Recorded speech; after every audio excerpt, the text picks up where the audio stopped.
All right, welcome to our commissioners meeting today. Let's please rise to the Pledge of Allegiance. I pledge allegiance to the flag of the United States of America and to the republic for which it stands, one nation, under God, indivisible, with liberty and justice for all.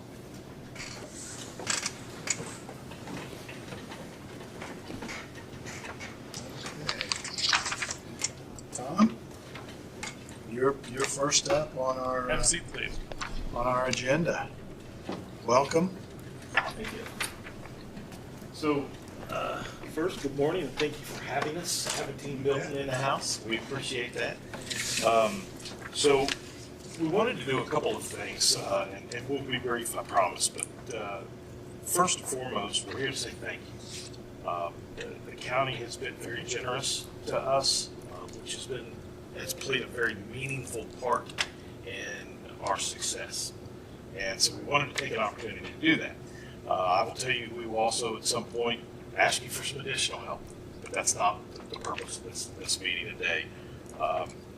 There a little background story. Commissioner Dwinger stopped by Milton here. It's probably been a couple weeks back. I was having a really bad day. I was getting beat up in social media, and I was and most people tell you I don't get that way often, but I was feeling poor me, why me? Why am I getting beat up? I'm trying to do the right things, that kind of thing. And as Commissioner Dwinger will tell you, as we're walking through and I'm showing around the PD and I'm talking about some of the things that are going on, it suddenly transitioned in my mind to, wow, what great successes we've had. How did we get where we are today? And the only way we were able to do that is through our partnership, through the Wayne County Partnership. So I say all that to say this. I gave you a handout. The first thing that happened is you all were kind enough to donate the Tahoe that you see in your handout. That Tahoe has enabled us to do some great things. And most of you who know much about Milton will know that at best case scenario, Milton had a part-time officer for a few hours a week, very best case scenario. Not much equipment, not much grounding in terms of doing actual police work. I'm here to tell you today, because of our partnership, Milton is a bona fide, fully operational police department. Out there doing police work, taking impaired drivers off the road, responding to calls, being good officers for our fellow officers that need us for backup day in and day out. So it's something to really be proud of. This vehicle that you gave us allowed us to do this. So the vehicle you see here was a county vehicle that was donated to us when you all transitioned them out of your fleet. We took that vehicle, did the maintenance that was required to make it ready for the road again, put our decals on it, added some equipment, which, by the way, came from opioid funds that you all were generous enough to provide us. So that gave us, you see here just some of the notes, 127 calls for service and 152 traffic stops and 3 pursuits with that vehicle in 2025. That's your money at work. I mean, I think that's something to be really proud of. And I don't know how much of that you get to hear when I know we all need money. We all need money, but that's your money in action. And I think that's a success story that we can all be proud of. So that vehicle has meant a lot. I will say that vehicle is now over 140,000 miles and is still a daily driver for us. It is still a patrol vehicle out there being driven daily, doing the job. So, again, I think that's super meaningful. The next page, just some of the things we're involved in as a police department, and I think this helps demonstrate the reality of where we are today. We're now in the Wayne County ICAC, or Internet Crimes Against Children Task Force. Very meaningful task force. I'm not sure how many of you are familiar with it, but it's important. Basically you're looking at situations where children are being exploited or in direct danger and being abused daily. So this task force combats that kind of activity. It's a new addition for us. We just joined it recently, but we're excited about that and doing some things that are going to be a big help in that. And by the way, the task force was non-existent in Wayne County for quite some time. So we're proud to be part of the solution there and getting that task force rolling again. We joined CHIRP, or the Comprehensive Hoosiers Highway Injury Reduction Program. You've heard me say we're very big on going out and doing traffic safety and getting better drivers off the road. All that's made possible by opioid money. It's made possible by donations to the vehicle and things like that. 2024 year total, I think this is interesting. Calls for service were 174, traffic stops 330. Cases opened, those are criminal cases, 8. Arrests made, 2. Calls for service to date in January 2025, we're already over 208 traffic stops, 423, and the cases were at 25. So you can see the rise as we start to become more capable, more operational, again, because of your assistance. We would humbly love to ask you if, as you transition vehicles out of your fleet again, we talked about the value of what you helped us with before. We now, for the first time, have a fiscally responsible plan in place for the replacement of our vehicles that will, in a 2-year plan, allow all of the vehicles we operate day to day to be fully warranty vehicles. It's going to take us 2 years to get there. And we still have some hurdles, but that's our plan, and I think it's a very good plan. We need to get the current vehicle we have. It's scheduled for 2027 to be replaced. It has, as I mentioned, a little over 140,000 miles on it, and it's being driven today, daily patrol. If we can replace that vehicle with something with less miles, that would get us to 2027 would be the goal. So something we're looking for there. And then just the last page, or just to give you an idea of our current staffing. These are our staffing. We're very proud of. Milton now has 2 full-time marshals, deputy marshals, and then we have 2 part-time positions, one of which is filled right now, and then we also have a reserve program, which is we do not have any reserve officers at the time. But as I think Brad will attest, it's not the Milton most of you do or are accustomed to. It's been a lot of fun for us. There's been a lot of challenges, but everything that you did for us, we can draw a circle or draw a straight line back to the operational capabilities that we have today. Something as simple as you all will remember the radio encryption process. We didn't have a budget for that, and we would not have been able to do it without you. We drive once a week up to State Surplus looking for portables that were encryption capable, just because we didn't know what we were going to do for portables. Your money that you provided us through the opioid funds bought 2 new mobile radios, car radios, which were $9,000 plus. We could have done that. So they're in use today. So again, I just wanted to stop by. We wanted to stop by. We're a team. This is Amy Smith, by the way, our clerk, and this is Matt Badel, my number 2 and my trusted, my ride or die. So we're a team here. We operate like a team.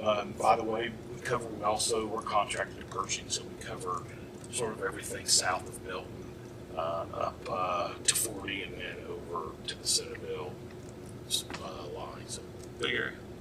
Great. Yeah. Questions? Anything? No questions, but we are happy to help you whenever we can, not just with the police department, but in other ways. And your new park is an awesome example of that. Yeah. So we want to continue to partner with you. And obviously, Milton is part of Wayne County, and anything that helps Milton helps Wayne County, and vice versa. So thank you for working with us. And let's keep it going. I just told Amy that we're going to help you get Wi-Fi in the new park. So I'll be at your meeting next week to talk that over with you. Brad? Yeah, I just, thank you guys for coming in. When I met with Tom that day, I happened to be there for my other job, and I had to stop in to see about some zoning, and Tom was in there, so we started talking. And I was quite impressed from the days back, I grew up over there, so I know what Milton Town Marshals has been over the last 40 years. So they have an evidence room, they've got all this stuff in there. It is a fully fledged police department now. So I was impressed and said, Tom, you need to come in and tell us about it. I mean, not just for us, but I wanted the rest of Wayne County television know, and that they're making big strides over there, and the stuff that we do at the county by donating a car, because I know some people question, why are you giving them? Well, this is why, right? We're hoping that it will be a transitional period, something that makes you a big difference in what you're doing. And I was quite impressed. I wanted him to come over and share that with you guys, because everybody knows I'm a little biased towards law enforcement. I'm especially more biased to Tom. Tom is a former Air Force SF like I am, so he's my brother in arms way back. So I have a special a relationship with Tom with that. Didn't know him until we met on Facebook, actually. See, that was one of the Facebook things you were complaining about just now. I'm off Facebook now, so it doesn't matter. But no, again, it's great.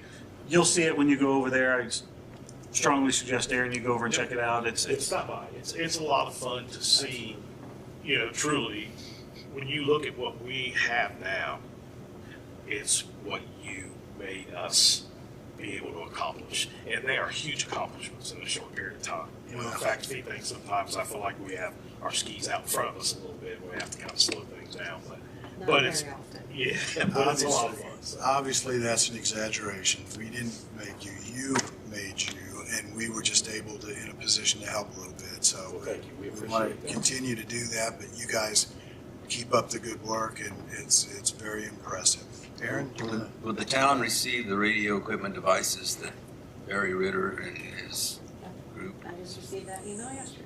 Okay, because I've gone through the interlocals and I can't remember what you guys had, but I know you got some coming. I mean, it's for the fire department. right?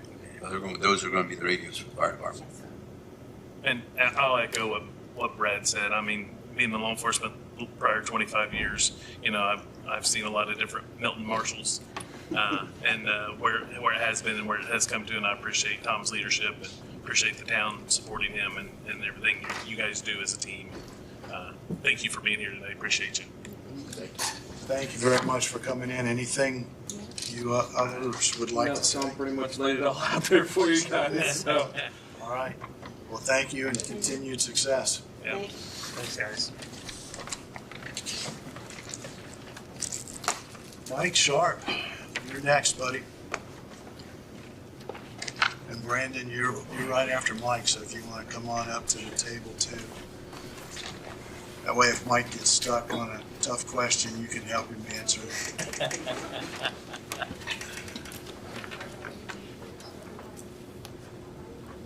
Thanks, sir.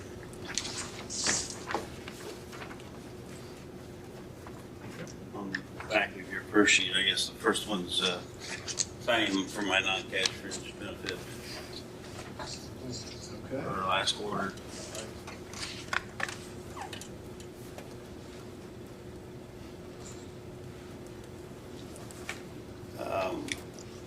Then we have a couple purchases, so this is in our capital outlays plan.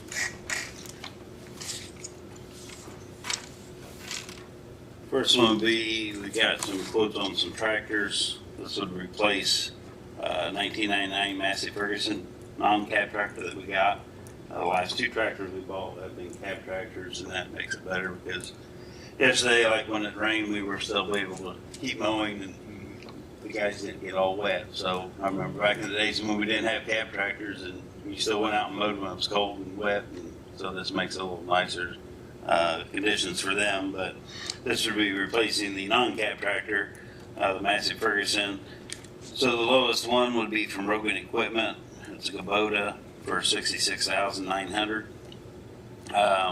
Waiting, I never did get a trade-in value from him for the Massey Ferguson. I did from the other two John Deeres, but as you can see, there's still quite a little bit of difference in the pricing of the tractors without a quote for a trade-in value. So my thought was is to kind of see where he would finally come in on a quote.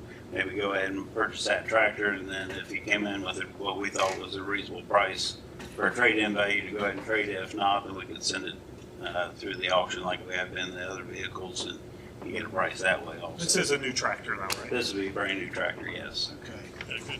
And from your perspective, Kubota, have you had Kubotas in the past? We've had Kubotas in the past. I looked it up. I was a little wary at them at first, and I personally have Kubota and I have John Deere both. John Deere's probably, to me, they're both good tractors, don't get me wrong. Kubota's probably got a few more bells and whistles on it, but yet maybe not built quite as strong. But so we went back and looked at the records on our past Kubota that we had before we traded it in last time. We had some transmission problems with it. It got kind of expensive, but then when we looked at the years, it was a 12-year-old tractor. So what our thoughts are now, maybe go ahead and go with this, since there is quite a bit of range on the price, but maybe in a 10-year span, maybe we need to think about trading it off instead of keeping it as long for that reason, possibly. Okay. And then kind of along with that would be a new mower. So we got prices on 10-foot flex wing mowers, what we've been running. And the cheapest one was from Kilos for $21,100. That was bought through, the last one we bought was in 22 when we bought our last tractor. So it's gone up a little bit in price, but still pretty reasonable price and keeping it in Wayne County. He's still selling equipment, huh? Yep. Right on. And Bill Kilo. Okay, so the request is, the recommendation is from Rogan Equipment, a Kubota, $66,900, and from Kilo, the Bush Hog, $21,100. And you've got the money in the highway fund. Yes. This will come out of Wilbur Road Street, Alberta. Move for approval. Second. We have a motion and a second. Any further discussion?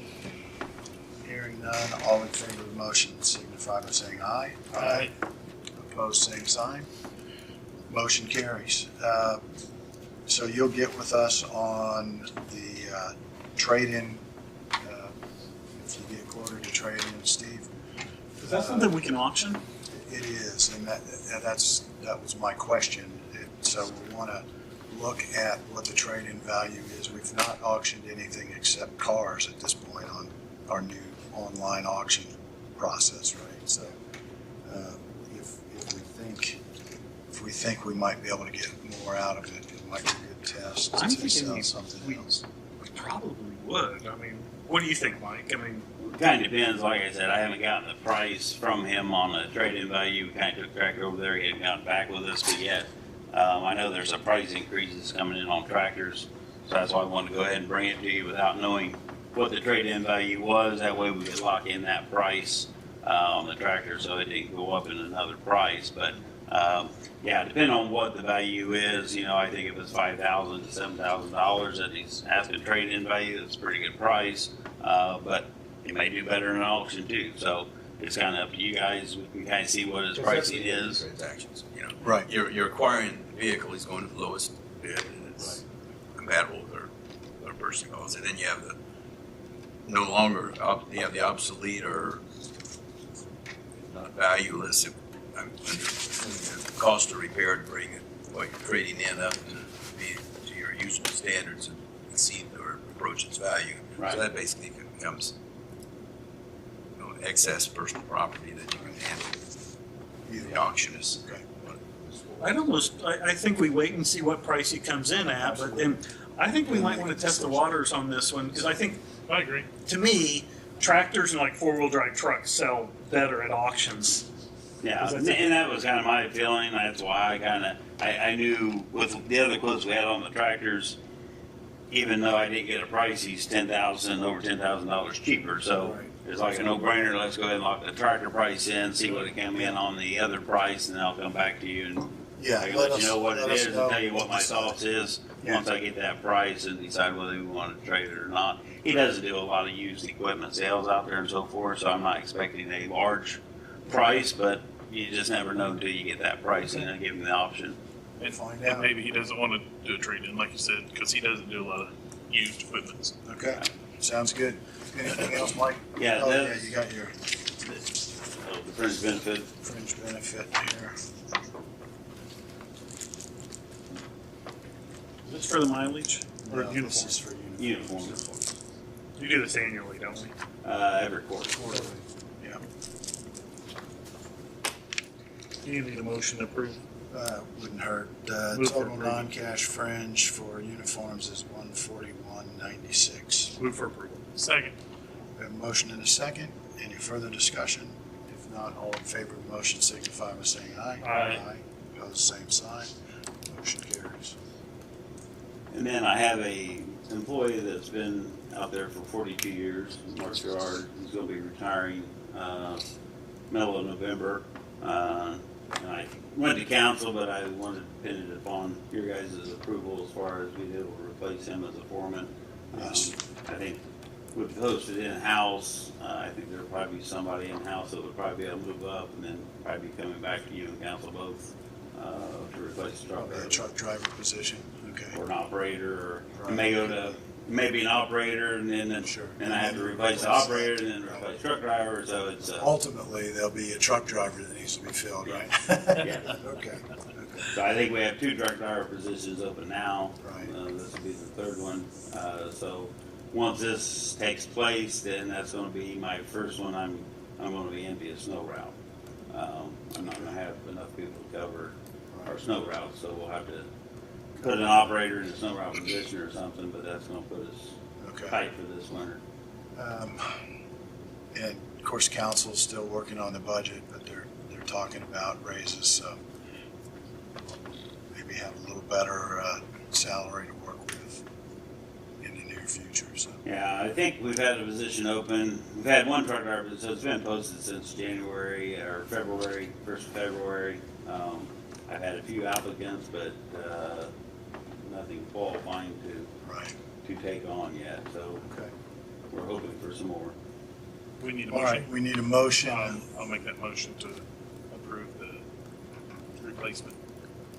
Okay. Second. We have a motion and a second to allow Mike to refill his vacancy. Any further discussion? Hearing none, all in favor of the motion signify by saying aye. Aye. Opposed, same sign. Motion carries. Do we have paperwork for me to sign on that? The HR's got it, so Okay. I can check with them to see if they can get you to sign it then. Because I turned it in for council to sign, and then I never got it back from HR. So. I'll get with Kim. Okay. Here's, Mike, can you say he's retiring in November? Yes. Can you get us some information, maybe a photo of him, so we can post something for him? I'm 42 years. That's nothing to sneeze at. All right. All I right. think we need to celebrate that. So are you having that's a rare. party? Yep. You want to broadcast that on television? I don't know when it'll be. Oh, okay. At least let us know when that is. Yeah. Yeah, we'll bring the cake. Okay. The other thing is, you'd asked for a speed check on WL Road between Olive Branch and Manning Road. We finally got our counters in, got them set out, put the speed study up. We put it 3 different places, so it's not posted at this current time. So that means in Indiana, it's 55 miles an hour is what the speed limit is if it's not posted. So after we got that, the average daily traffic in those sections of the road was 421 vehicles. That's 398 cars and 23 trucks.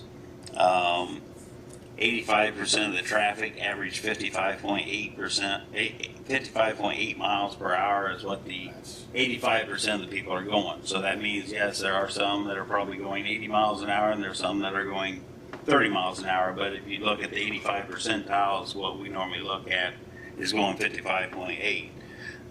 We looked at crashes. There was 2 crashes in the last 5 years. Both of them were animal crashes with no injuries. Also looked at the drives because some sections, I know if you go west of Olive Branch, it goes down to 40 miles an hour, but they're all, I didn't count them, but there's probably 3 hidden drive signs or so. So as you drive in that section, there are some hidden drives. And my guess is that's why maybe it was put down to 40 miles an hour because of the hidden drives. in that section between Olive Branch and Manning, there's no hidden drives. That, you know, they all have meet our required site distance as far as pouring out the drives and so forth. So then we plugged it into the federal highways, got a federal highway application for speed studies, and you can punch all this data into it and so forth, and then they send you back a recommendation, and it recommends the speed limit be at 55 miles an hour. So Okay. that was our speed study that we did, and then Thank you. bring it to you guys. And Can you Yeah, give us a that's summary in that in writing, an email? So that, Mhm. would you please? Yeah, that'd be great. Comments, questions?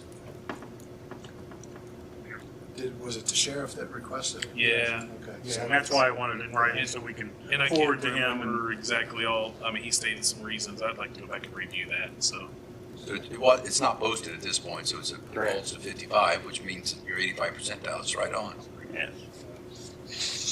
If you would post it down lower, and then we do the speed study another year, I think your 85 percentile is probably going to be 55. Yeah, I was gonna say. I mean, that's, Yeah, I was I thinking agree. if you lowered it to 50, it's still going to be It's not going to change. 85%, 55. I know we've done some where the speed limit is 40 miles an hour. We've done the speed studies, and the 85 percentile is 63 miles an hour.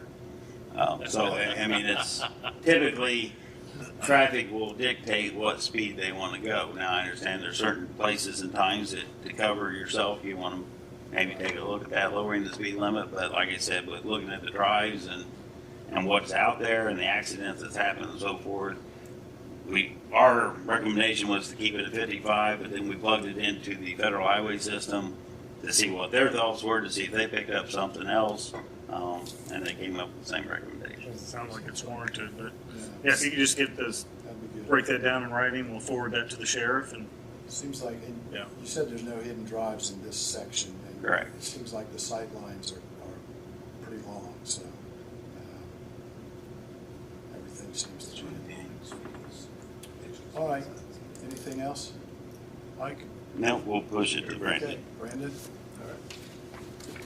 Now, Brandon told me yesterday, I think, that next week he'll have information for us on the drainage issues that go along with parking at the fairgrounds. Excited about about time. that. What have you been What doing? you been doing? Yeah. The drought, he couldn't get any information. That's right. We haven't had a rain. Rain. That's a good point. Yeah. You just gave him an excuse, Ron. Okay, I'll start with the easy one real quick. Before you, I've got two requests to apply for a grant. The first one is our Bridge 307 on Gravel Pit Road. It's dropped down into a 4 rating on the deck. So we had this design several years ago. It's a shelf-ready project, just waiting on the opportunity. And I'd like to go after the community crossings this year, this fall. The second application, I was talking with Mike on possibly just putting down a 2-inch overlay, asphalt overlay on that section of Gravel Pit Road. It's a short section between the city limits and State Road 121. So that's why there's 2 applications for that. Okay. So both of those would be community crossings applications, right? Correct, yeah, there'll be 2 separate applications, but we can bid it together if awarded, and then the same contractor would do both portions of this project. Okay, and the total grant request is $707,000. Is that $40,000 for the one and $667 for the other? Did we get that? I don't. I think I guess I just have one copy. So the bridge project itself is a little over 1.3 million, so 50% match would be the 667,000. The asphalt portion is coming in about 80,000, so half of that would be 40,000 match. So It's over 700,000. we are able in this round, which I think is the last round before the changeover to the lane mile allocations. Correct, yes. So we're allowed to apply for up to 1.5 million. They did reduce it on this call to 1 Just 1 million, million. Okay. but yes, so So we've got 300 $193,000 left, or $293,000 left. Yeah, and Are you planning to apply for something like? Yeah, we applied, we've already got some into it, this year. I forget what it was 300 some thousand, I'm gonna say, can't remember now. It's like 90,000 if you already did it in January. Yeah, well, it was like 100, there were two of them. There was one that was 80 some thousand, one was 90 some thousand. So we got to deduct that off the 1 million also. So it'd be 300 and some thousand is what I would apply for some sealing. And But I haven't got so all my that figures together that yet. Reduce that so that the total you could get is 1 million. correct. Yes. Okay. So even if we're low over 1 million, we can only receive 1 million. Okay. But like you I want said, to make sure we get, everything that we might be eligible for. correct. And like you said, the lane mile distribution doesn't come into play until 27. Right. So we're not going to be, because I think in that bill, if you get your lane mile, you can, whatever the difference is between your lane mile and the cap is what you can apply for. So this would be the last call that we would not have that stipulation. Okay. And the lane miles, at least in 27, Would be over they're suggesting like $2 million or something. So 1.5 to 2.5. Yeah. So we wouldn't be able to qualify to apply. For the grant side. Right, okay. Well, so I'm glad you're doing this, thank you. And I would encourage you as we go through this process, this transition, have some projects on the shelf so that in those years when we're less than $1 million in lane mile, we're applying for money to make up the difference up to $1 million in community crossing. So Yeah, that's the plan. good deal, good deal. All right, do we have a motion to approve the application for these community crossing grants? So moved. Second. We have a motion and a second. Any further discussion? If not, all in favor of the motion signify by saying aye. Aye. Opposed, same sign. Motion carries. Thank you for that. You bet. Anything else to share? Yes. So earlier this year, we've been working on a driveway, two driveway permits from a developer that's coming in, Quick Trips gas station. They're on the southwest corner of the Highland Road and US 27 Chester Boulevard intersection. They are requesting access to, I'm going to call it West Highland Road. They're on the west side of 27 to access their facility. We've been working with them, going through the process, and we've noticed that the curve radius there at the southwest corner does not meet the standards for a semi-truck and trailer to pull out and stay in the westmost southbound lane. Currently they would have to utilize both southbound lanes to stay on pavement to exit. So that triggered us to reach out to NDOT to see if a NDOT permit would be required for them to modify that radius. And NDOT has come back and said that yes, they would need a permit from NDOT. NDOT has also done some research. There's a traffic impact study done. This current intersection is kind of with its proximity to the interchange, it can cause some potential congestion. That's the word I was looking for. So there's current congestion at this intersection. So NDOT is proposing what they're calling a 3/4 access. So trucks would be able to exit onto Chester Boulevard, exit 70, and make a left turn into Highland Road, into Quick Trips. But exiting, they would only be able to go right or go southbound back to the interstate. And then they would need to build a concrete median to shut off the access for Highland Road to cross 27. When you say they, talking about Quick Trips. Quick Trips would have to pay for that. Correct, yes. For northbound, US 27 vehicles, they would have that left turn in. For East Highland Road, that would become a right in, right out intersection. So they would also require Quick Trips to build a U-turn, loon is what they call it. On page 2 of your handout kind of shows, what the concrete median is going to look like, showing that 3/4 access, the left end with a right in, right out on the west side, a right in, right out on the east side, and then the bottom picture kind of shows you what a loon or basically a U-turn would look like. NDOT is suggesting that to be about 500 feet north of the current intersection now. Again, all at the expense of Quick Trips. So I just wanted to bring it, our involvement from the county standpoint is to provide an approval of the driveway permit for them to use West Highland Road.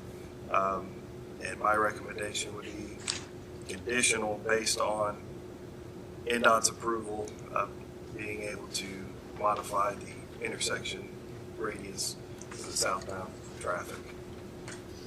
So the only access for the gas station, if it's built, would be off of West Highland Correct. Road. And so this is going to be a significant issue, not just for this interchange. Brandon and I and Mike have talked to NDOT 2 or 3 times about this one and a couple other interchanges that are going to restrict access in a similar fashion because of the expectation of increased traffic on 70 and therefore increased traffic at these interchanges. And so what was the minimum distance from the interchange is 1,300 feet to put a traffic light? That is correct. The NDOT guidelines right now is 1,300 feet from a signal intersection to another signal intersection for a full access. Now, NDOT has come to us and stated that whether Quick Trip comes in or not, they are looking at doing some type of modification here in the future. Whether it's going to happen next week, 10 years from now, or further, we just don't know. The traffic impact study warrants a signal right now. That's something that me and Mike have discussed, and we would recommend a signal over the 3/4 access. However, it's not our jurisdiction to decide that. I know the concrete median is going to significantly impact Reed and any county residents traveling from the businesses on that side. They're not going to have an access turning south at that intersection. They would have to utilize that U-turn loon. Another comment to make on that U-turn loon, inside of NDOT's right-of-way, it is not big enough to handle semis and semi-trailers, so it would just be for cars. So if Quick Trips would want to increase that to handle semis, they would have to buy right-of-way or personal property, from that adjoiner to be able to do But that. we really don't have a dog in this fight, right? I mean, No, except NDOT says we're Brandon, doing this and go pound sand. This is their policy because it's a highway. It's a state And highway. north of that, if you go north of Carter Lumber, there's a housing and development subdivision, Fair Acres. Right. Currently, I've had several calls of people on the corner. Semis pull in there and they make a turnaround. Now, why they're turning around there, I mean, I really don't know why semis are going in there. I have no truck signs at the intersections, and I try to keep it to where we can't get trucks in there, but they still do it because they still get phone calls where they turn. It's not designed for semis, and obviously, so the semi-trailers are getting in their yard. If this would happen and the semi cannot make that turn, even if they try, probably gonna get stuck, or there's gonna be traffic problems with that. Well, then there's nowhere, where do you go? As you go north, where do you go? There's no turnarounds, and this is a big issue to me. Because then that's either gonna create more problems there, or we're gonna create more problems out on Tingler Road or the other county roads and so forth. So I don't know. So we're pushing on NDOT, I can say that, and trying to stand our feet in the fire. NDOT is the one that put Highland Road in here. So back in 2004, 2005, when they did the interchange on 70, NDOT moved Highland Road to the north, and this is where they decided to put it. Now it's our problem, they say, so, but really it's not. And so if you guys have any power with above, I mean, we're just trying to look. They can tell us, well, this group says that you can't do a stoplight. Well, how deep are they looking? Can you really put a stoplight in? Obviously, if they tell us they can't, and that's what the one group says, I mean, we can only fight so much and stand our ground so far. They decide not to, or they want to, we can't do much about it. I don't know if you guys have any power from above that you can put pressure. We'll need to talk to legislators and see. Because this affects, there's on the east side, we have a campground that goes back there, KOA. There's a Highland Lake Golf Course. And then, of course, the Reed has a facility they're looking at putting in. They own a lot of ground out there, so what they're going to do in the future, so there could be more traffic to come out there, and what's going to happen in the future, we don't know. It kind of hinders us a little bit on how we got to maintain both sides of this. And at first they were looking at just putting in, blocking it totally off, and you won't be able to do nothing. So I think they think by doing this, and Quick Trips can help pay for it, it's not an end-up cost to do it. So I'll tell you that there are also changes on the south side of 70 on 27 that are going to have impact into access to businesses, and so it's going to change significantly how people get around on 27 at the interchange with 70. And they are looking now, we met with them, they're looking at, we looked at 227, 27, Centerville Road, as far as how they're wanting to limit some of the access now. I think they're about 4 years behind on what they've done now that it's grown up so big on 27. They're kind of trying to get ahead of it for Centerville Road and 227. They're not quite as busy or built up yet at this point in time.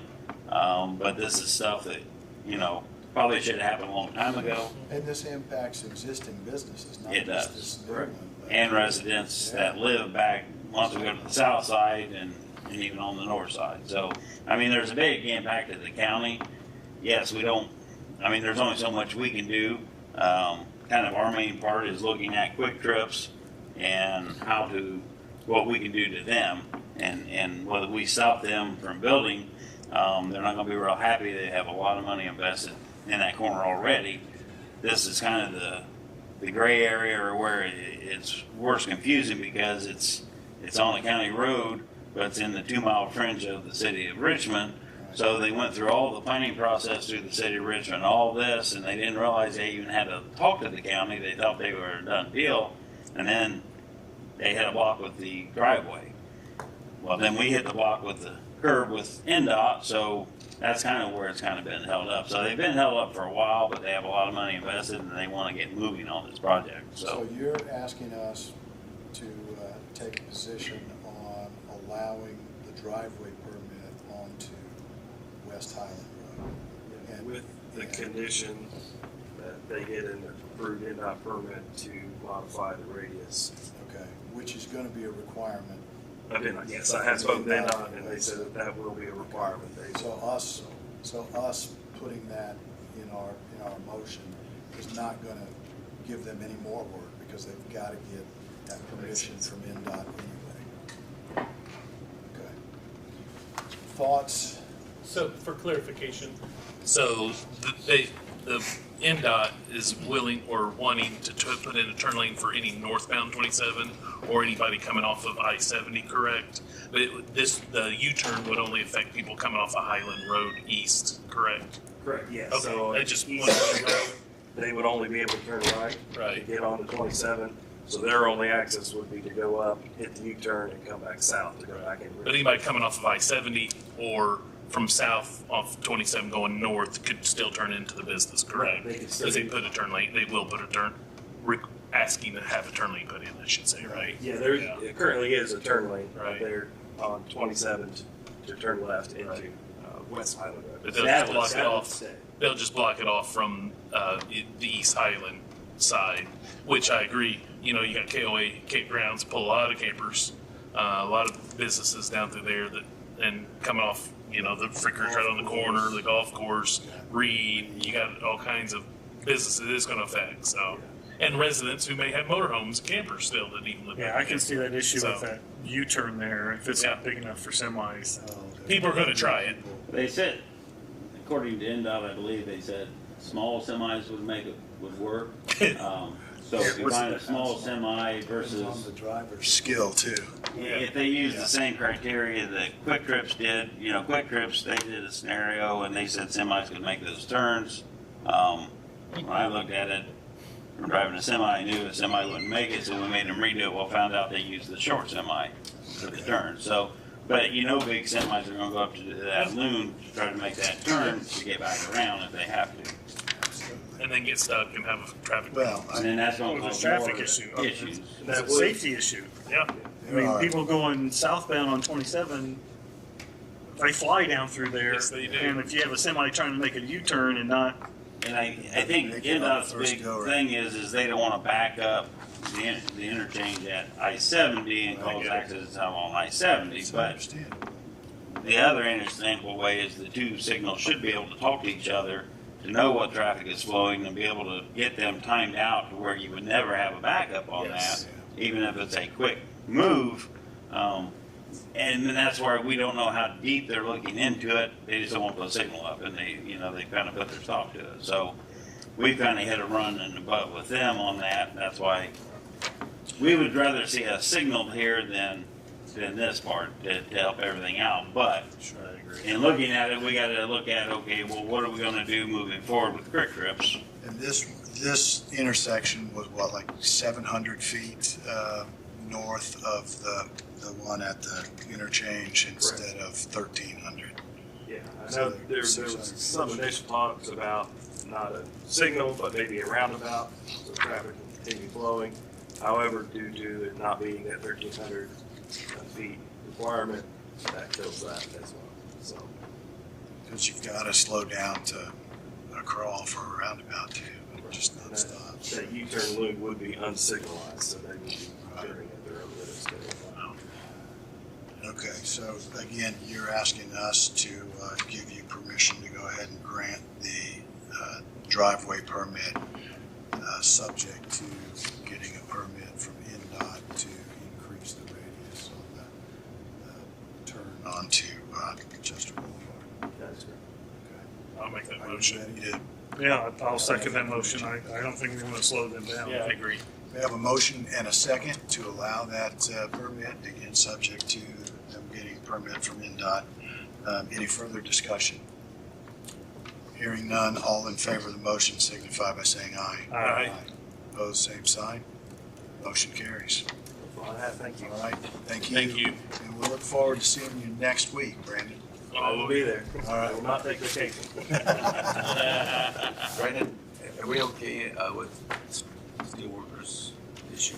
We have a meeting with them next Wednesday, so hopefully we'll clear up any confusion on that. And I'll keep you posted. Oh, were you trying to whisper to keep that off of the TV? Were you trying to whisper to keep that off of TV? Could you read his lips? He has nothing written on them. All right. Ron Cross, you're next. Don't really have anything for you in addition to what we already discussed today at the earlier meeting. Steve, I think, we got the contract with LMC. And where are we at with the extension contract? You approved it, right? You've reviewed it, they made some modifications, and you're good with. I've got copies of it here. Did you have any of the revised ones? Okay. So we still need to sign the revised. So they've been signed and everything. So anything you want to share on changes? It was all about the, The concern I had was with the potential, for want of a better term, DEI implications right. in all the environment. But my guess is the language that they had in their first draft is probably identical to what they had last year. Like I told Molly, what a difference a year makes. But they took out, they qualified the provision that they are incorporating by reference our affirmative action plan, because I said we don't have one, so they just put county's affirmative action plan, comma, if any, comma, is there by. So that's Okay. that's an item. And then they took out the entire paragraph that I had concerns about. Okay, As great. related to their affirmative policies, affirmative action policies. And we actually approved the contract subject to Ron's. Correct. Yeah, and those changes came with the approval of Purdue's legal review. Okay. So what we're looking for now is to approve the revised contract based on the Amount, I think, is the same, whatever, 53 or 58, I can't remember. correct. Move for approval. Second. We have a motion and a second to approve the revised contract for extension services with Purdue. Any further discussion? Hearing none, all in favor of the motion signify by saying aye. Aye. Opposed, same sign. Motion And that's carries. for services in calendar year 26, is that? And this is just the president's signature. I believe it looks was like. only president, there may have been two places in appendix, I can't remember. Too many documents. And what else have you got? That's all right. Okay.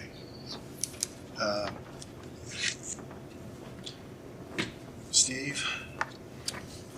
And then we're back on schedule.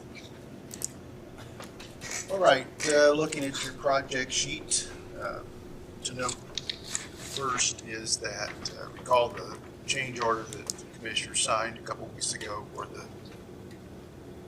generator project, the change order for the deduct, it was $16,800. The contractor has agreed to that deduct and has signed it, and I have that in hand, so that part of that project seems to have been taken care of. So there was a process, deduct change order, architect prepared, contractors approved. Yep. You know, so we don't need any release documents or anything like that. Right. So did we approve the change order? Yes. Okay. Yep. You approved it, the architect approved it, and then yesterday the contractor approved it. Okay. And so, And recall that we had withheld that deduct from pay app number 4. So pay app number 4 has been paid minus the deduct, which now has been approved by all parties. And then the punch list is, The only thing we have left now is retainage on the punch list, which is about $12,000. so the question in my mind, since this was an ARPA-funded project, we've reduced the contract price by $16,000, and so we now have $16,000 of ARPA funds that are uncommitted, unspent. arguably we don't. I mean, I think, you know, here again, We committed them, arguing with the government's kind of, you know, self-defeating in and of itself, but the deduct change order was really a reimbursement of the county for cost incurred due to the breach of the contract.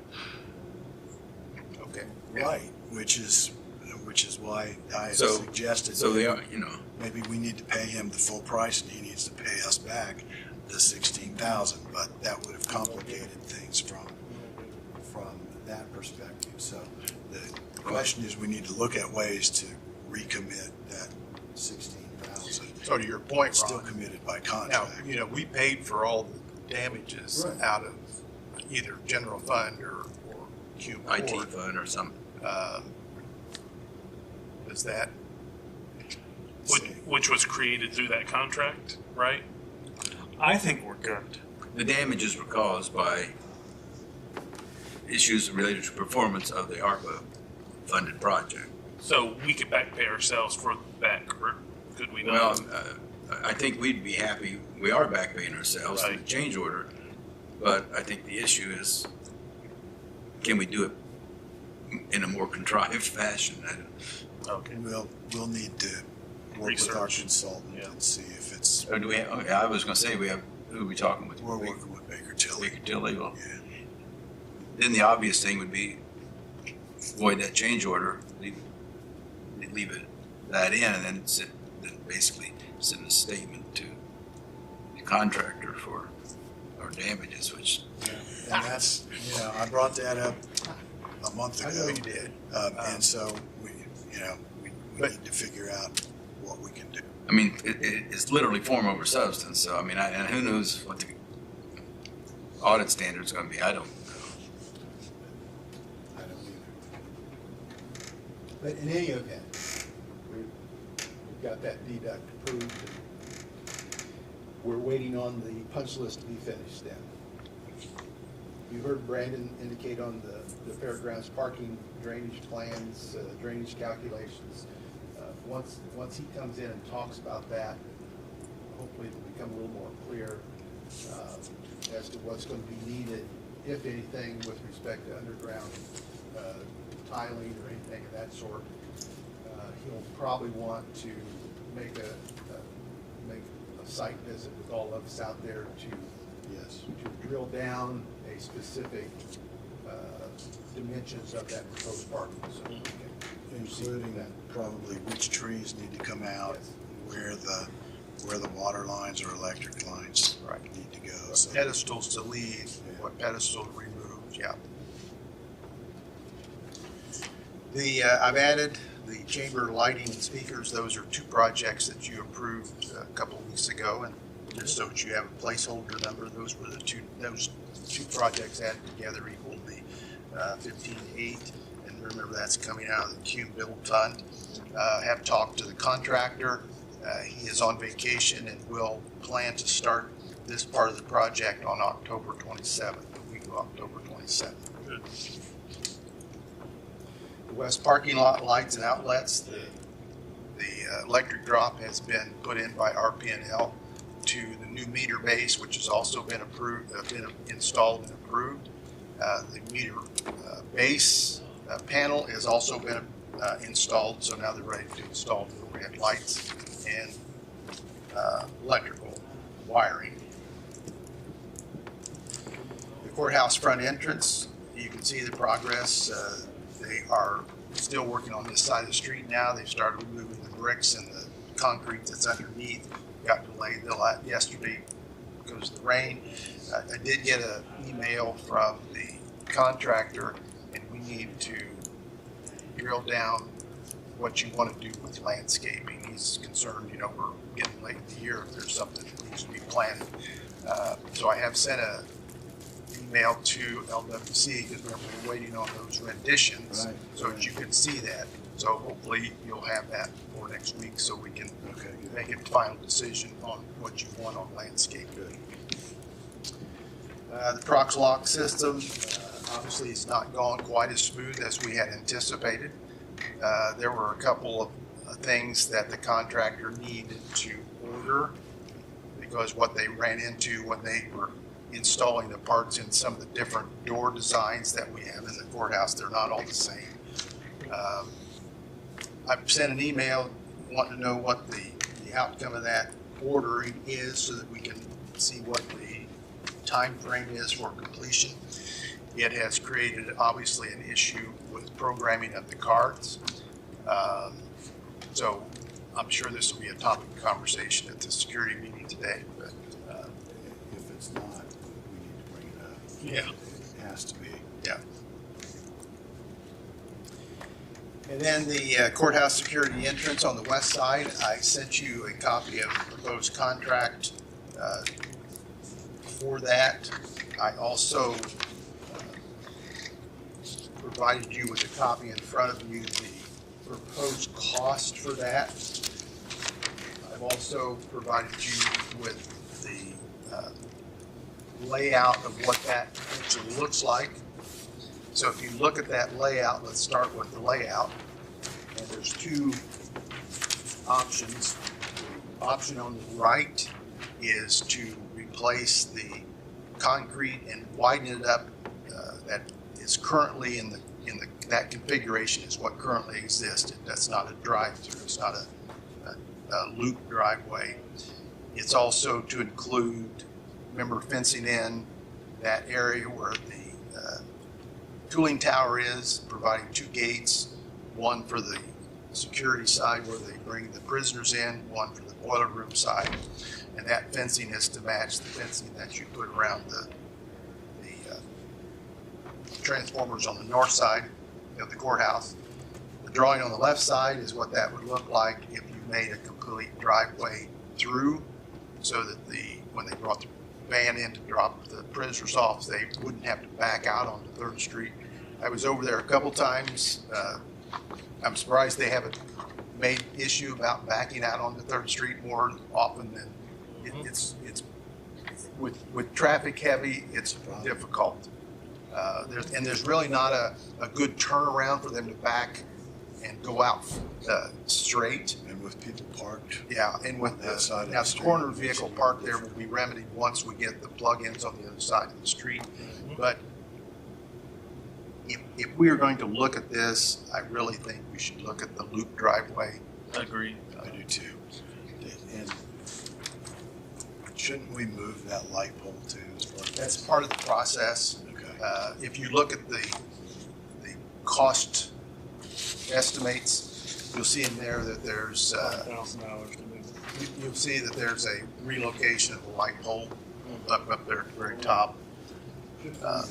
So the top numbers, the 156,523 is the estimate. That's not the loop driveway. That's just what you currently see there. And then the bottom number, the 85,9, is if you added the alternate for the drive-through. So the total is 242. 440. Okay.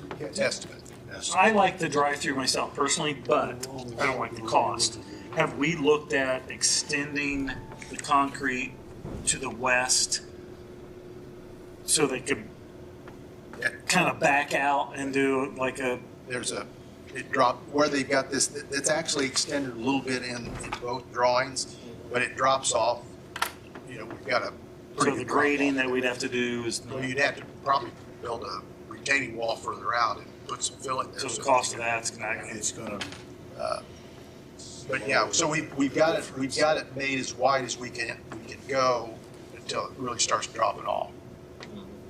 Question, the picture up here shows the fencing that, or Yeah. whatever we want to call it right now, right? Did we talk about covering that whole, filling that whole section in?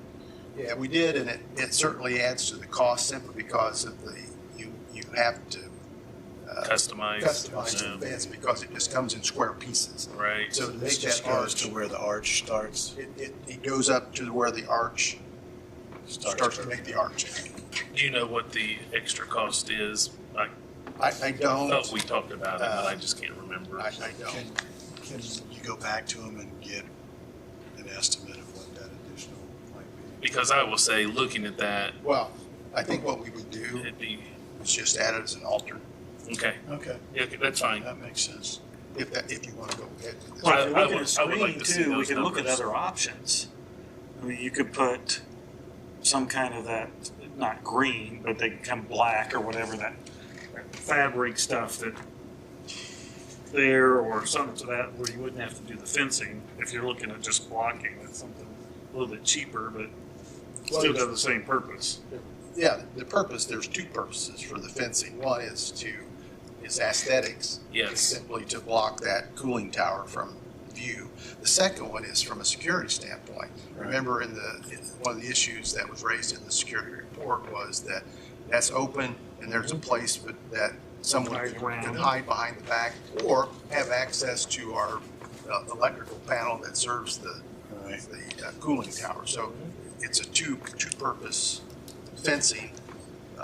But I think we can add that as an alternate. But to Brad's point, we considered this type of fencing just simply because it matches what we are putting around the transformers.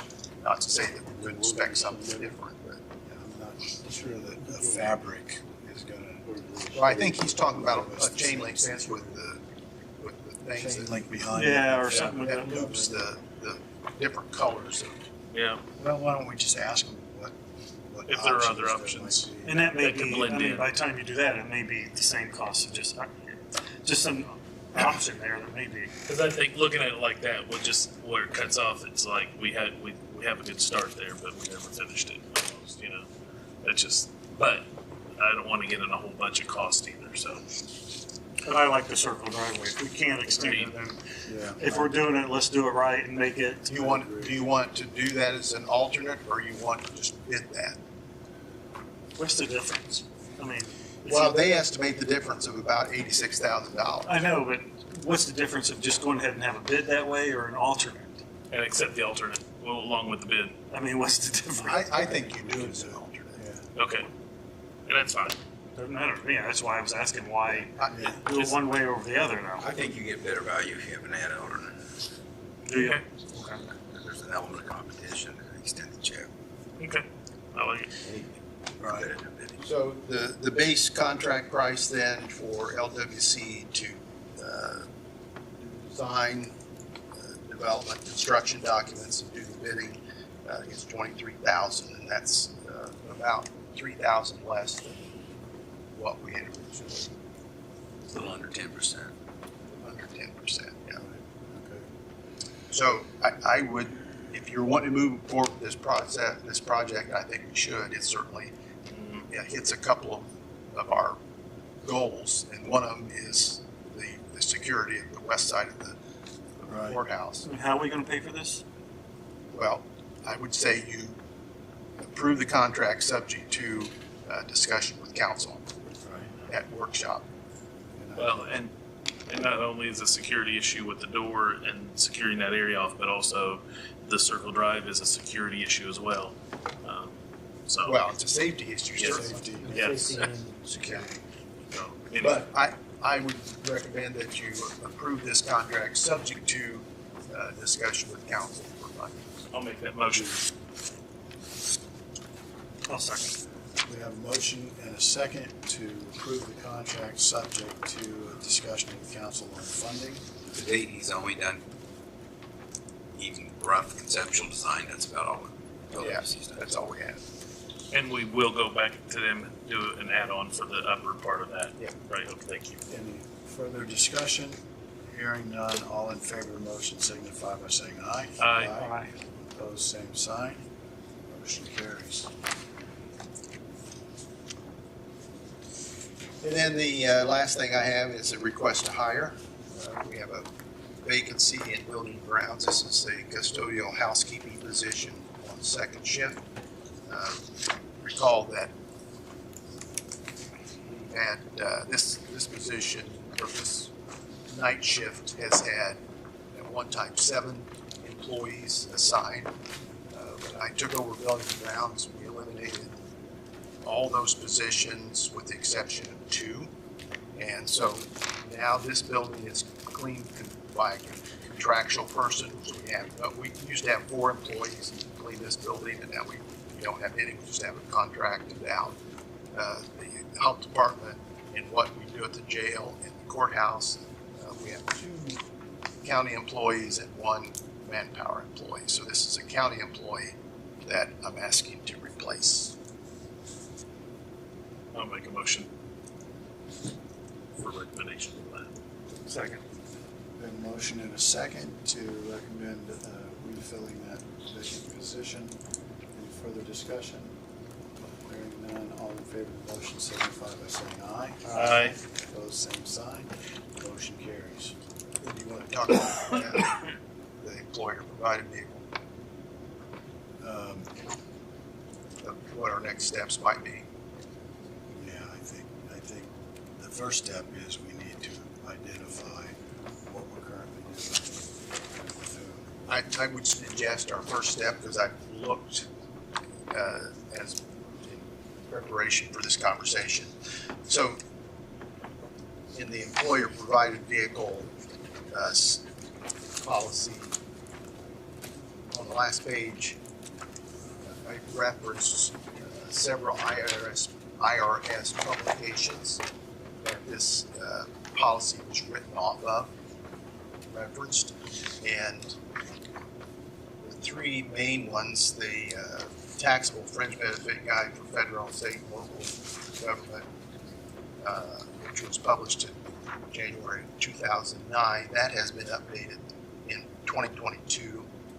Then publication 15B and publication 963 were updated this year. So before we do that, I think I Go ahead and update the I need to make sure that- policy based on related updates. Yeah. Okay, that's fine. What else have you got? That's all I have. Okay, so the security committee, before I take this to them, I wanted to talk it over with you guys. When I was down at AIC, the hotel I was staying at had these evacuation chairs in every stairwell. And so I'm wondering if it might be something that we want to consider for the courthouse. You know, at the moment, there's one elevator that has had some issues in the past year or two. And when it is not operational, there's a need to evacuate people who are on the second and third floor down to the first floor. My understanding is our staff has carried people from the upper floors down to the ground floor. This is not a recommendation of a particular chair, it's just to illustrate example, yeah. what kinds are out there.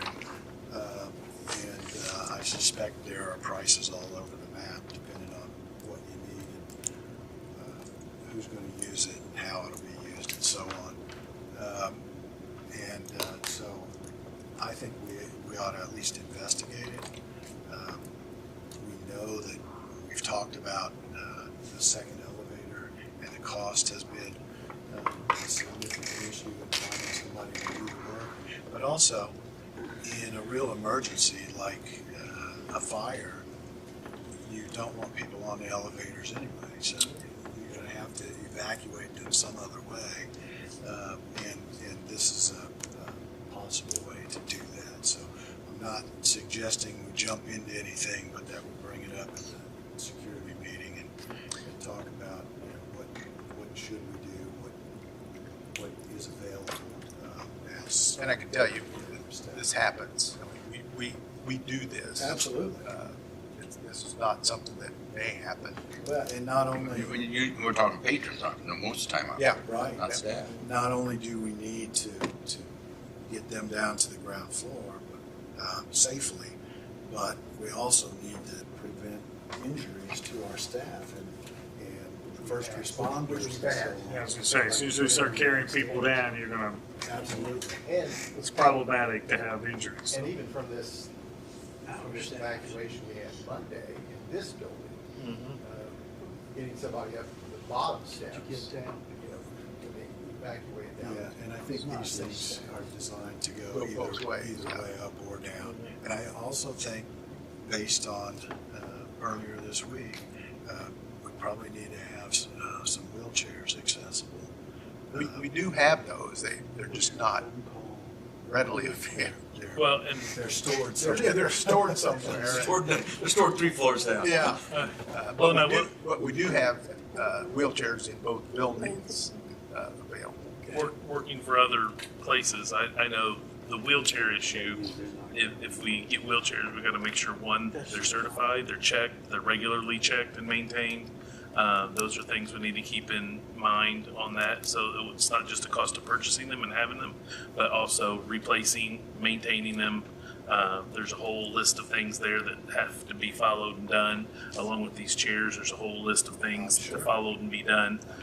So just keep that in mind too. Once you open that door, there's a whole list of costs that are involved in that as well. I'm not saying that we shouldn't do it for the safety of the people who visit the buildings. I'm just, there's more than just the purchase of the chair. So Absolutely, Yeah. absolutely. And if it's not kept in right. proper repair, it's worthless to us. So Good And then point. trained individuals. We need to train staff on how to use them and Yep. that kind of thing, so, okay. So if you're okay, we'll continue to look into it. Yep.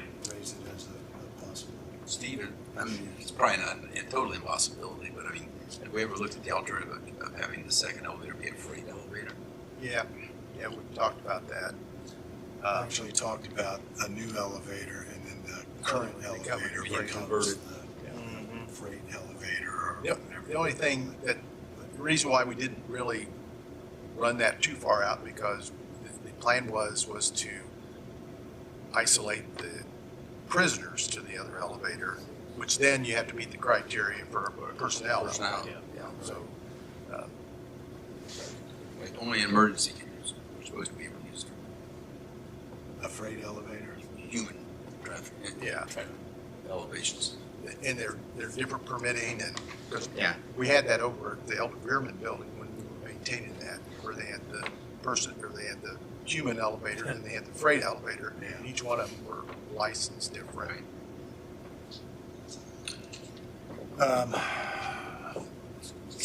Let's see.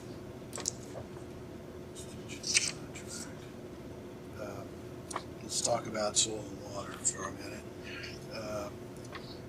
Soil and water, as you know, is kind of a hybrid of county employees, but working with state and federal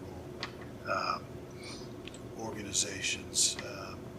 And the building that they operate from is owned by or leased by the federal government. And during this shutdown, it is shut down. So we have 3 people on staff with soil and water that are locked out of their office space. And so I have given them permission to work from home through at least this week so that we can get together and figure out what we want to do.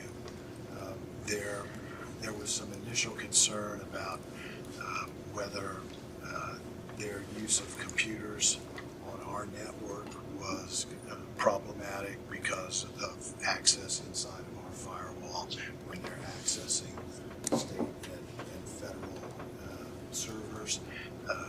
Craig has worked through that. It is not an issue. They're able to access everything without creating any problems. Obviously, we have no earthly idea how long this is going to last, whether it be another, by the end of this week or next week or the week after that. So I've talked to them about the possibility, after getting with Steve, of creating some space for them in the Coleman building or downstairs here in this building in what was the township trustee's office. So we have space available if we choose to do that. I wanted to bring you up to speed on where we're at there and ask what your preference is. I guess my main question would be, are they able to conduct their business they need to do from home as they are currently right now? It appears that they are. We don't have much in the way of direct supervision anyway, so I'm not sure exactly what they do, but the ones I've talked to have said yes, they can. And their supervisor is actually they have an elected board of directors elected by a specific group of people, so it's not like an election of commissioners are elected, but Advisory board or it's an advisory board, and the head of that advisory board, who is a volunteer, is currently their supervisor. They have an office manager position that has some oversight responsibilities, but the best I can understand, and Max has been on their board for a number of years, and Max seems to think that they can do that from home. And they are county, they're paid by the county. They're paid by the county. So the only federal shutdown connection is this facility that is. Is the facility. That is That was gonna be my question, if any pay, or It's the building. we don't wanna jeopardize that we're paying, allowing them to work. No, and- in fact, we pay rent on Okay. that building for our And if they need, Renovates during that. if they need meeting space or something like that, or need to meet anybody from the public, I mean, I'm more than happy to make it available, this building or the Coleman Center, to meet if that's something that they need to do. Again, I don't know exactly what they need to do or get done every day, but if they're able to get their jobs done from home, I have no issue with it. right? Because Again, it's temporary. Yeah, Right. we don't know how long temporary, but Right. I mean, I just making the move to have them move in here or the Coleman Center just doesn't make sense. and then to move back again. All they have is their Laptops. And so, anyway, I'm comfortable then in telling them that for the duration of this shutdown, they can work from home. Yep. Again, under the supervision of the Board of Supervisors that they report to anyway. Agreed. Can I get that in a motion? I'll make it second. Any further discussion? If not, all in favor of the motion signify by saying aye. Aye. Opposed, same sign. Motion carries. You have to communicate that to Max so he knows where they're I going. will. Perfect. Anything new on opioid funds and where we at with that? Right now, the applications are being reviewed by the committee, the review committee, and those will be wrapping up, the review of those will be wrapping up here in about a week and a half. And then after that, the committee will meet, we'll discuss the scoring rubrics, and which will all be turned in prior to that. And then talking about, the committee will be discussing who and how much on the awarding of funding.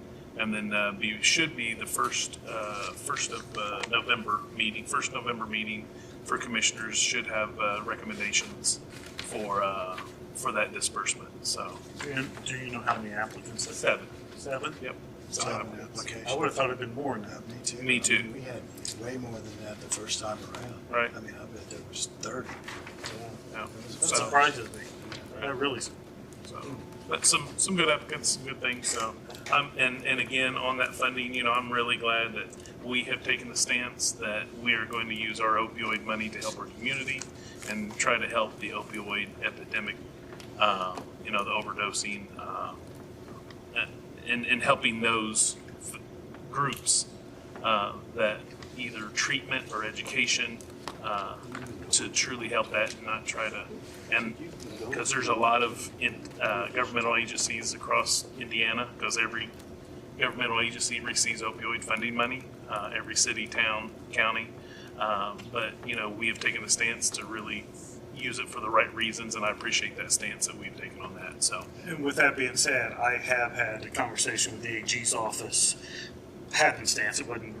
I was at a meeting with them and met the person, the chief deputy AG, and she said they are now in the process of setting up how they are going to enforce and police, which I would have thought would have been already done.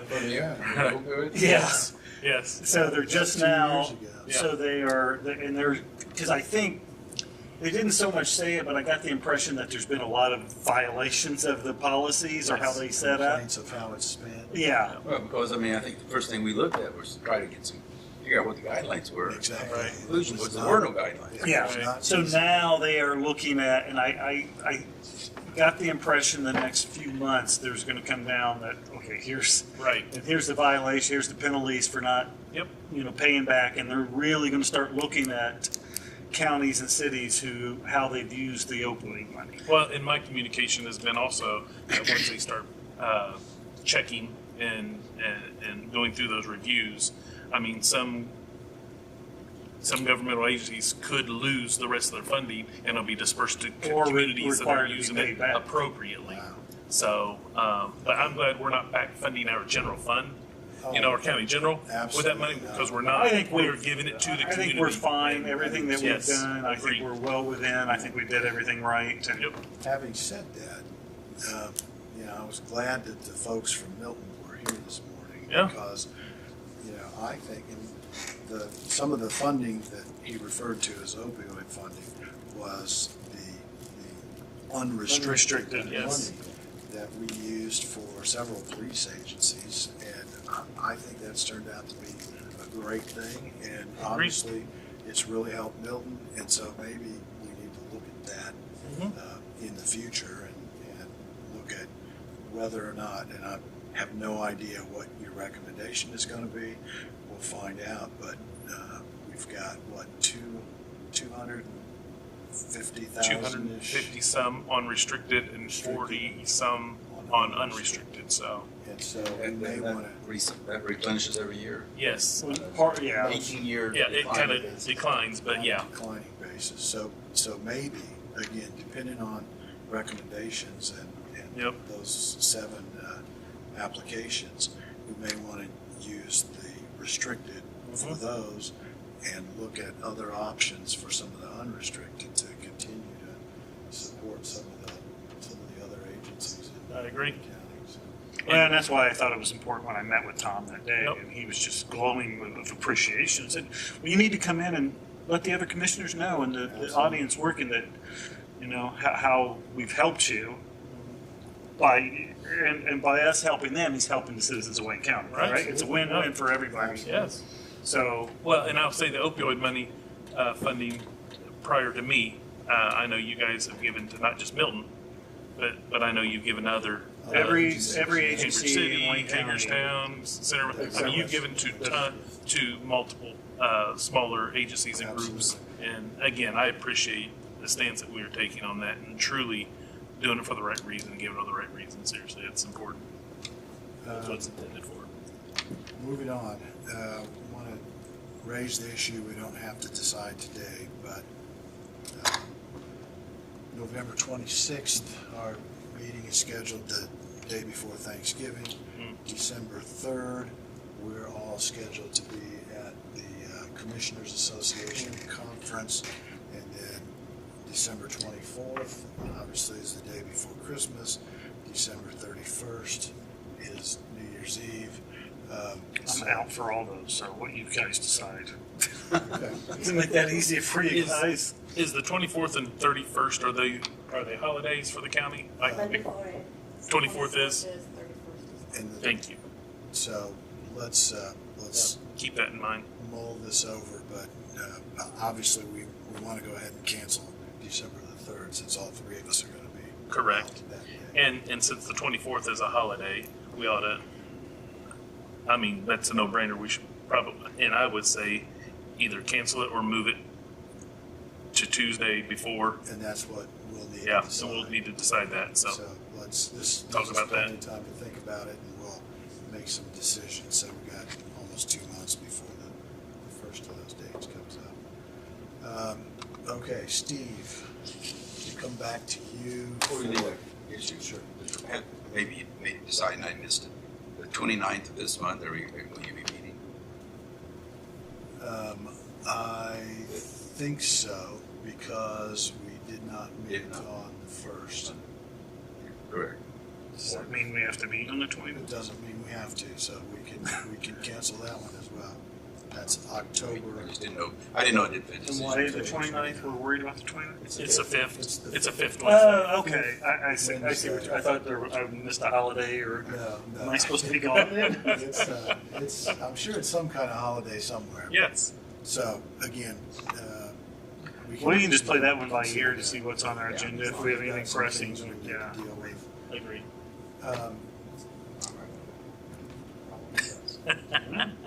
I think that would be fine, Ron, if you would like to wear a Halloween costume. You want to dress up like an attorney? Keep it tasteful. Okay, which that triggers a thought in my mind about conversation from the other day about the closure of the clerk's office on election days. So the way I thought we left it was the clerk's office would be closed to the public. To the public. But still open. And so. Other than the But the other public day- access, to the extent the public needs access. To the voter Voter registration. registration area and or polling places, I mean. Correct. Okay, and I thought I heard you say on Monday that, that the clerk's office had to be closed for anything except, or for everything except vote-related activity. That's the way I read. And that's my question. So if it's closed to the public, my thought was most of them could be working on their regular job assignment, but do they have to only work on election? I'll get the statute to you again, but Okay. Let's ask Mark. it's pretty clear. So if you can share that with us, because that's not Because what I think. what it didn't happen was they did not change the state designated holidays. Right, Right. And they go on and point out that but they don't any have employee of votes a public entity, a school corporation, county, city, whatever, who works that election day is entitled to their per diem pay from their employer. who works the election. In the election. Okay. That may be added new, but I said it was like in the statute. So It's added. I think we're good on the holidays we identified. The question I was addressing was how it was between HR and the auditor's office as to how they would handle that and payroll program. So it sounds to me like you're saying that they have to work on the election. And so if they work the election, let's say they're an inspector at one of the polling sites, they would get their salary for that day, Right. plus whatever we pay. I the mean that can't be a new thing. I mean, I'm sure we've had Well, that before. I think they've had to take a vacation day to be able to work. And then they get To paid work it. Very- the election. Very, okay, that's changed, I can tell you that. Okay. The way I view it, the way the statute reads, and I'll get us all copies, we can all take a look at it. But essentially, the effect of the statute is to make the election days non-work days for the clerk's office, period. So those who are not engaged in the election process and supporting that, which direct support, which would be voter registration, I suppose, would not have a work day. So unless it's a holiday, their only choice is To take vacation day. personal day, whatever, and I don't Okay. think there's any problem with that. And the question was, how was that gonna get plugged into the payroll system? I think the answer was, we'll do it outside the payroll system. So, Okay, so I think we need to look at that again with the actual text, and you can explain to us what it means, and then we can make any refinements necessary, because again, what I thought we had all agreed to was public will not have access to the clerk's office They have work, except for Voter. the voter registration. And I think the statute says closed to the public, and it Right. might. I think your interpretation would have some support there. Yeah, if this is closed to the public, for me, it's pretty clear. They still have to show up to work. And, Yeah, or if. Take a vacation they wanna day take or a vacation holiday day, pay. Go right ahead. yeah, it was, It's not a holiday. It's, they don't get off with pay. Well, it's not, it's very definitely not paid, Okay, okay, unless they use one of those. okay. It's essentially a non-scheduled work day, the way I saw it. And what we were thinking was, if you want to come in and work, go right ahead. Right. There's got to be enough for you to do, just because, nobody's coming into the office, but to get caught up, if nothing else. Well, I mean, I think we ought to let Tara. Yeah, let the elected official make that decision. Have some input on that. Absolutely. We're just saying it's, the clerk's office is closed Close to to the public. public. And if that's. And let her make the that is determination. Bang the extent of the statute, and it may very well be, again, I didn't quite look at it in this specific context, then I don't have a problem. yeah, that was my understanding too, like even small claims. If I work in small claims office, but that day we're gonna be closed to the public because we're part of the clerk's office, I can still come in and do my job absent the public Coming in. coming in. I won't speak for Right. any out, but I think rarely will they say, well, we're all caught up. Right. And if the But person, still. the employee goes to Tara and says, I don't want to work that day, well, I'm gonna take the day off. That's up to her. And it's not a holiday, it's not a paid day off. It's definitely not a holiday, not a paid day. Now, but Right. Holidays. I think it's in the pretty, discretion of the to court me, it sounds, it's can be pretty determined simple. by the commissioners. Right. I hope so.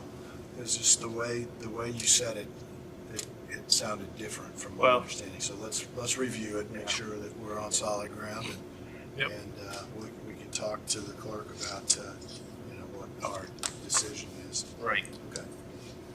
Okay, and Steve, Director of Development, where are we at with that? You know, you've heard from council, they're looking to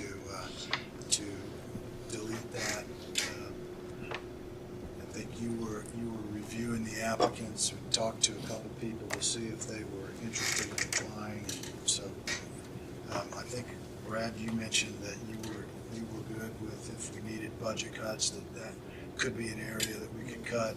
If we don't have an applicant that you think fills the bill. And the other related issue is, I think the latest position of council was if you've got a vacancy in because of a retirement, that position would be eliminated if this position were filled. And that's what my discussions have been with them. Same.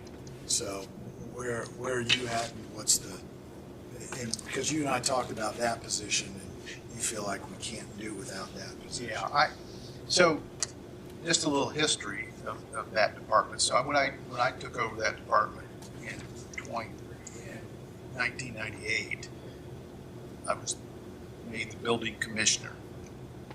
And at that time, there was a building commissioner, there were 2 full-time inspectors. In addition to that, there was a part-time, and there was a secretary. And then when the plan director retired in 2020, that position was eliminated, and I took over both positions. So I became the director of development, building commissioner, and over plan administration. And so at that time, then we had my position. We also had an assistant plan director, which was Laura at the time, and then we had a clerical. So we had 8 positions, and I eliminated one of the inspector positions, part-time, and so we went down to 5. So over the years then, and then as my job expanded, we did away with the director of development. So we just have now the plan director and clerical. So we just have the 2 people, but in essence, 1 person to deal with all the zoning questions. Now, I still am involved with that on a daily basis because when she's on vacation or You're the hearing officer too, aren't you? I'm the hearing officer, I'm floodplain administrator as well. I also do disciplinary actions for that department. I do, because Laura and Steve don't have that authority.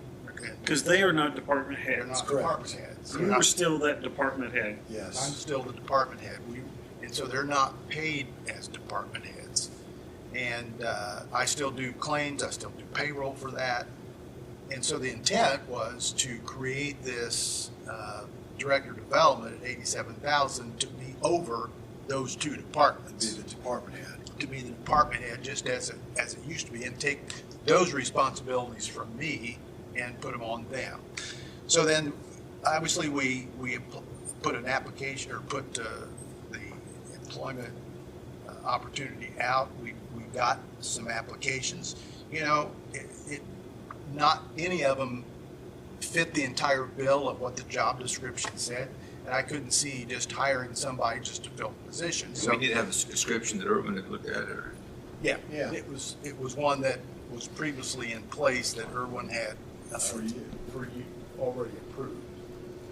So, you know, I couldn't see just filling it with someone who just had partial skills that we were looking for, because that really didn't get us where we wanted to go. And then council now has, you know, needs to make some cuts.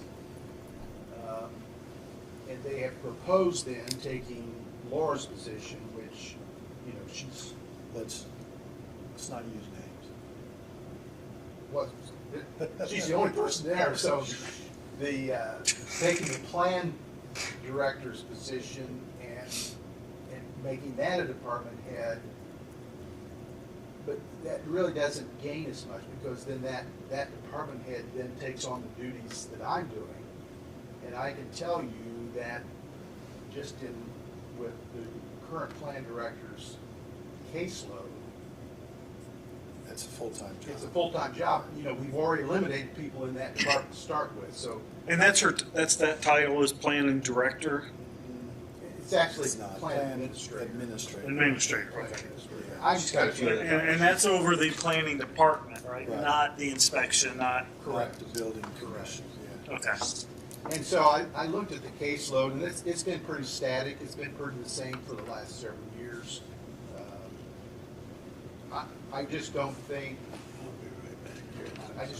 creating a department head with that position, that was taking that plan director's position and making it a department head and eliminating the plan director's position, I don't think Kansas done. In fact, I think it is. Well, you're taking a $60,000 a year position and replacing it with a $90,000 a year. And just adding the Just and couple adding the people. other.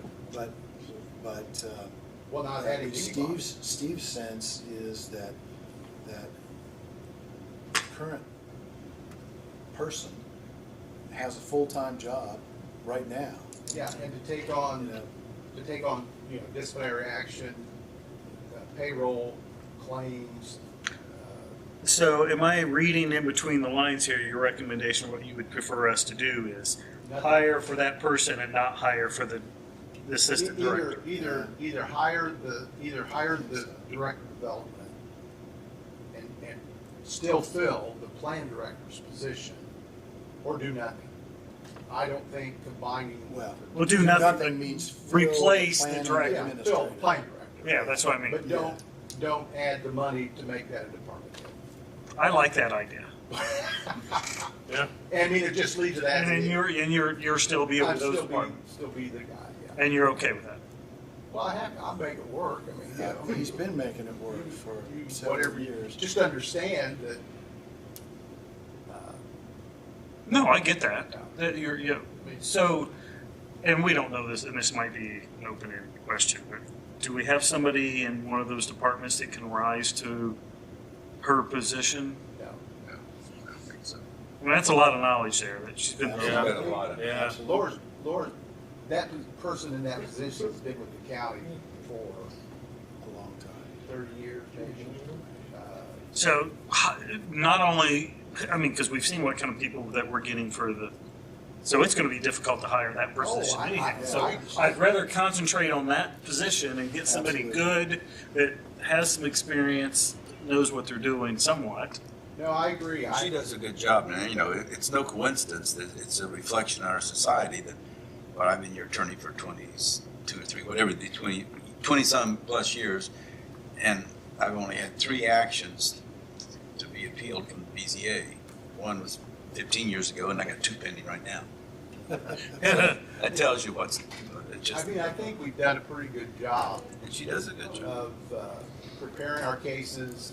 And I think educating the BZA board members has been a huge difference. Well, then I say we make a recommendation to council that exactly what we just said, not fill the director's position. If we can't, Unpost the position. yeah, if we can't do the director of development and keep the plan director's position, I would just soon stay the way it is and keep the plan director. I'm fine, I'll make that motion. And I'll second that. Okay, further discussion? There's no budgetary impact per se on that, or no salary ordinance issues. Well, other than Well, what they're considering for It's increases. it's currently posted and funded. Yeah. So Even if they salary increase reduction that of- position, don't fill it, it doesn't. It's correct, but it's a reduction of $90,000, which I think that's why we need to make a decision so that they can Helps them out. take care of that before they approve the budget. Yeah, I think that's, All right, and I would just say that unfortunately, I wish we had found the perfect applicant, a year ago, 6 months ago. it would have made it whatever easier, but was. we didn't. And we didn't because we weren't just gonna fill the position with Yep. a body. We needed, and I'm exaggerating, but we were looking for specific skill sets that we didn't get on both sides of that there's really 2 departments, so to run both departments, and we didn't get it. So there's a motion on the table. Any further discussion? If not, all in favor of the motion signify by saying aye. Aye. Opposed, same sign. Motion carries. Yes, thank you. Sorry, Steve. No, thank you. You're welcome. Thank you. Welcome. All right. You have minutes and claims. Oh, I have minutes, I have claims. I would like to make a motion to approve the commissioner minutes dated September 24th, 2025. Second. We have a motion and a second to approve the minutes. Any further discussion? If not, all in favor of the motion signify by saying aye. Aye. Motion carries. Thank you. Sorry. No, you're good. And then I have the following claims. FOP dues, Boston Mutual, dated October 3rd, 2025. Quarterly local state payroll taxes dated October 3rd, 2025. Dun flags garnishments dated October 3rd, 2025. Payroll and HSA dated October 3rd, 2025. PERF federal payroll taxes and retirements dated October 3rd, 2025. Riverboat dated, thank you, September 29, 2025. Jury pay dated September 30th, 2025. General claims in Yalcasa dated October 1st, 2025. Veterans assistance dated October 2nd, 2025. Veterans assistance dated October 3rd, 2025. Veterans assistance dated 10/7/2025. General claims for October 8th, 2025. Jury pay dated 10/9/2025. I'll make a motion to approve those, please. Second. We have a motion and a second to approve the claims. Any further discussion? Hearing none, all in favor of the motion signify by saying aye. Aye. Opposed, same sign. Motion carries. Anything else, Aaron? All I have. Brad, Thank you. anything? Bobby? Ron, you sent me an ordinance. Did we need to do something with that today? I don't It think was so. talked about in our exec session, that indeed we have a number of times. Okay, I thought that was. Well, or maybe let's wait till we decide. We want to Because I think there review was it and see. a little question as to whether we want to go that route as opposed to alternatives. Anything else, Bobby? Steve, anything else? Ron? You heard me tell Ann that we completed all the interlocal agreements for the radio equipment devices. Barry and Matt are contacting the entities sometimes that were the second tier that we weren't counting on. The Webster Volunteer Fire Department was administratively dissolved years ago, so it's a township. So we're working through all those. So they will come back. They will need your signature and not to be approved by the council as a physical body, but they'll be coming back, and you will not be signing first, but you'll be the last signatory. So, and I don't know what Barry's timeline is, but I know it's there were 2 or 3 months, I think. it was 10 up of it. We didn't do one for our own or for the corner. Okay. And I'm working on getting out to the towns to finalize our interlocals about the Wi-Fi for the parks. There should be in the next 60 days And we got closure on the unit contribution agreements for consolidated edit. I mean, are we kind of in mid-cycle on that now? Yeah, I think we're gonna need to look into that and see where we're at with, in the auditor's office of which ones are being withheld and contributed to consolidated. Which ones have capital improvement? Are going 100% to the communities, and right, the capital improvement is part of that. So I'll get with Simone. We can review that. All right, if there's nothing else. We're adjourned. Get to sign it.